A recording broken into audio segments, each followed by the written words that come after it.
kang alisan ng apelido?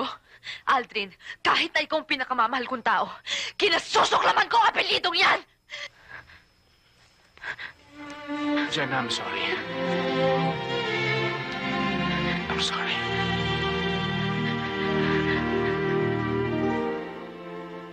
Jenna, nandiyan ka pala. Kanina pa kita hinahanap.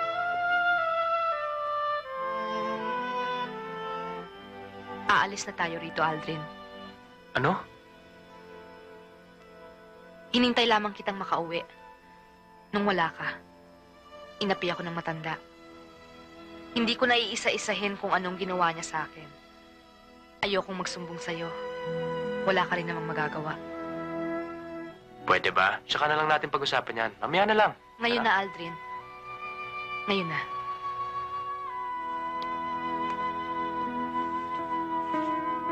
Kung ayaw mong umalis dito, tapusin na natin ang lahat. Ang ating palabas, ang ating kasunduan. Magaling na si Mabel. Ilayo mo na siya rito. Ipawalang bisa mo na ang ating kasal. Aminin mo nang natalo ka ng iyong lolo dahil ayaw niya sa akin. At hindi niya tatanggapin ang magiging anak natin kung sakasakali. Hindi niya matatanggap ang anak ng isang alila.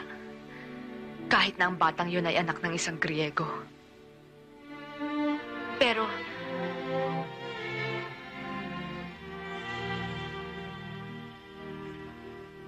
Pero kung mahal mo ko, kung talagang mahal mo ko,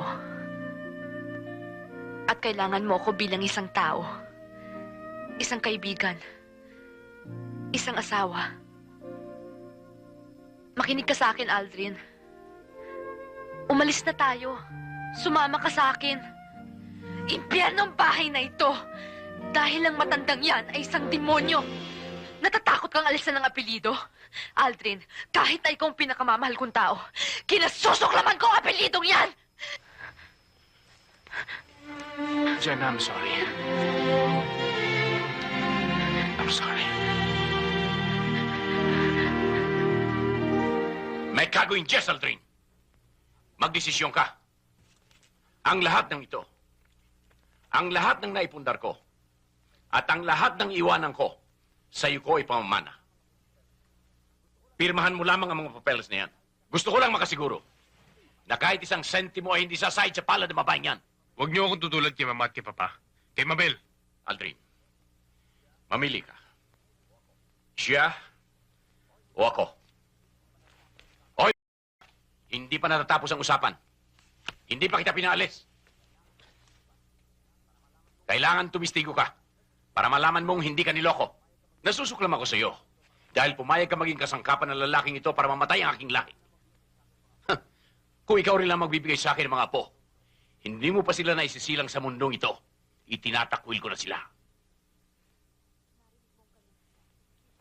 Narinig mo ang kanyang sinabi. Testigo ka, Aldrin. Buntis ako. Aldrin, senyor, buntis ako. Dinadala ko ang isang Griego na hindi pa naisisilang ay naitakwil na.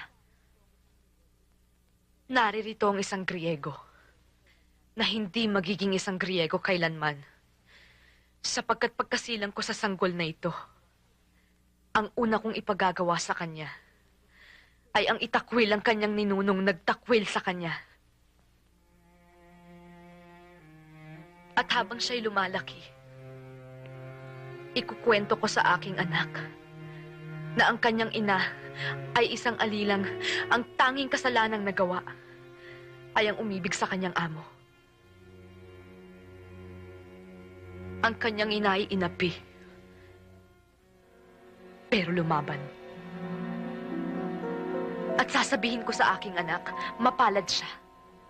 Ang kanyang buhay ay hindi pa iikutin sa palad ng isang sakim at mapang-aping ninuno. Salamat at hindi siya naging isang makinang sinususian. Salamat at walang makikialam sa kanyang pagtawa, paghinga.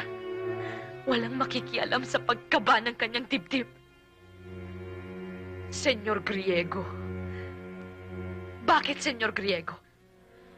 Pati ba ang pagtibok ng puso'y pinakikialaman ninyo?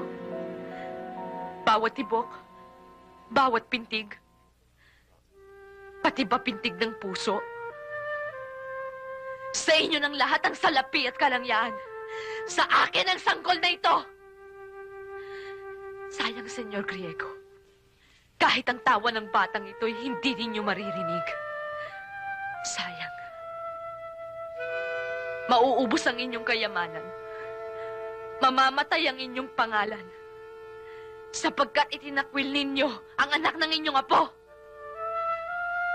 Isa kang malaking bigo, Senyor Griego.